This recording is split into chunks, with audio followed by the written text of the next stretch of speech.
السلام علیکم ورحمۃ اللہ وبرکاتہ نحمدہ ونصلی ونسلم علی رسولہ الکریم۔ محترم و معزز سامعین کرام، نماز تراویح کے تعلق سے کچھ ضروری اور اہم مسائل سماعت فرمائیں۔ سب سے پہلی بات تو یہ ہے کہ نماز تراویح کی فضیلت کیا ہے، اس بارے میں میں آپ حضرات کے سامنے ایک حدیث مبارک سنانے کا شرف حاصل کرتا ہوں۔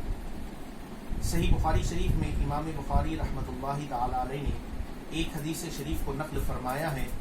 سیدنا ابو ہریرہ رضی اللہ تعالی عنہ سے روایت ہے، حضرت رسول کریم صلی اللہ علیہ وآلہ وسلم نے ارشاد فرمایا، جو شخص رمضان کی راتوں میں بحالت ایمان و اخلاص قیام کرے، اس کے گزشتہ تمام گناہوں کو اللہ تبارک و تعالی معاف فرما دیتے ہیں۔ سبحان اللہ۔ یہ تو تھی کہ تراویح کے تعلق سے فضیلت۔ اب یہ سماعت فرمائیں کہ نماز تراویح کی شرعی حیثیت کیا ہے۔ نماز تراویح سنت مؤکدہ ہے، اور سنت مؤکدہ ایسے عمل کو کہا جاتا ہے جس کا کرنا ضروری ہوتا ہے، اور بلا عذر چھوڑنے والا مستحق عتاب وہ گناہگار ہے۔ تو اس سے معلوم ہوا کہ نماز تراویح کا ادا کرنا ضروری ہے۔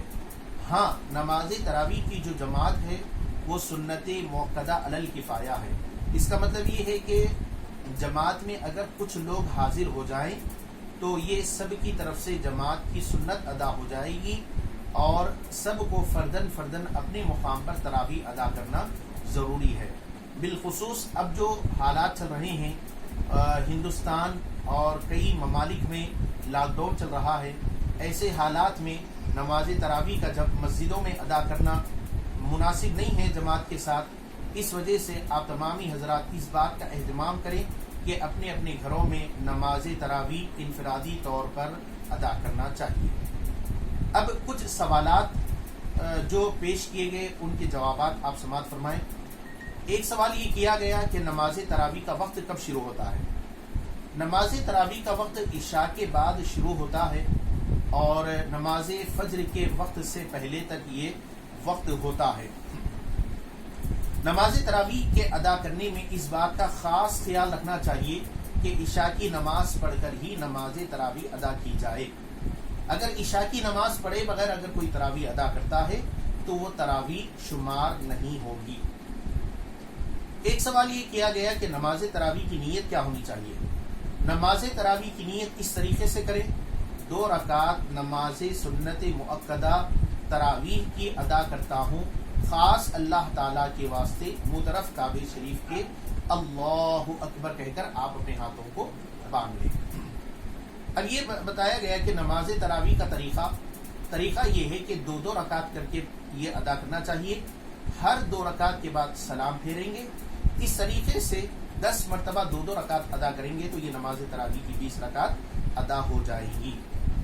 اسی طریقے سے ایک سوال یہ بھی کیا گیا کہ کیا نماز تراویح باجماعت گھر میں ادا کی جا سکتی ہے۔ ہاں، نماز تراویح اگر گھر میں جماعت سے ادا کرنا چاہیں تو ادا کر سکتے ہیں۔ اس میں یہ ہونا چاہیے کہ جو امامت کرنا چاہ رہے ہوں وہ صحیح طور پر قرآن کے سورے پڑھ سکتے ہوں، اور اسی طریقے سے نماز کے مسائل جاننے والے ہوں کہ نماز کس طریقے سے درست ہوتی ہے، نماز کس طریقے سے فاسد ہوتی ہے، اس کا علم ہونا ضروری ہے۔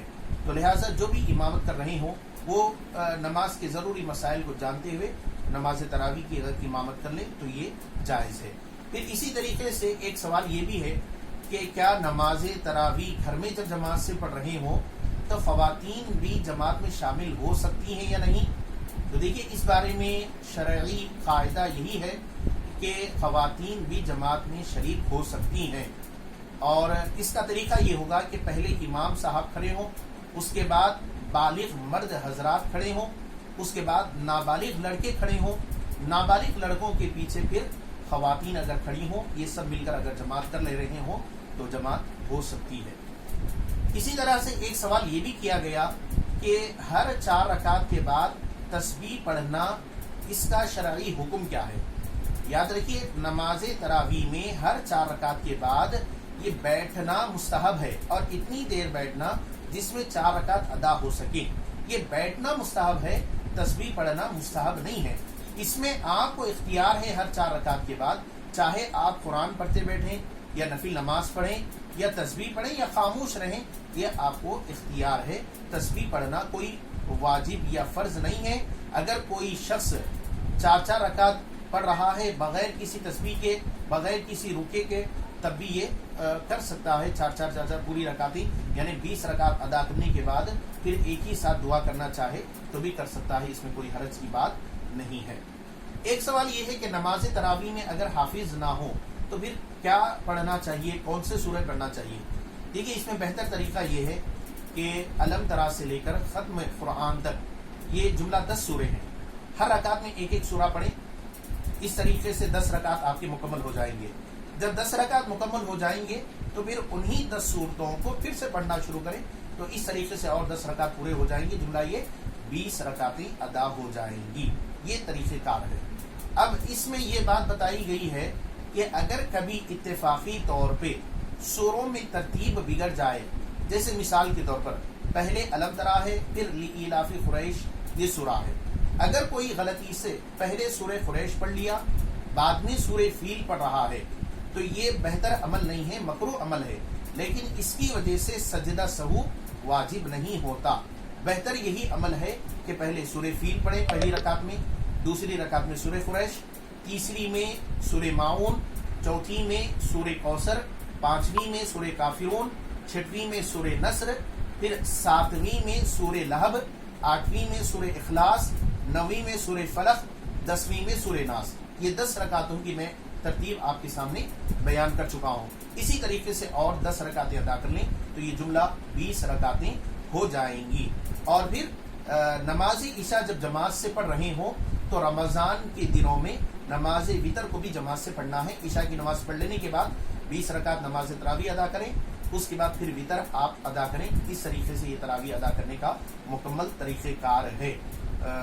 اس طریقے سے تراویح کے تعلق سے ایک ضروری مسئلہ یہ بھی ہے کہ نماز تراویح اگر نابالغ لڑکا حافظ ہو تو کیا امامت کر سکتا ہے؟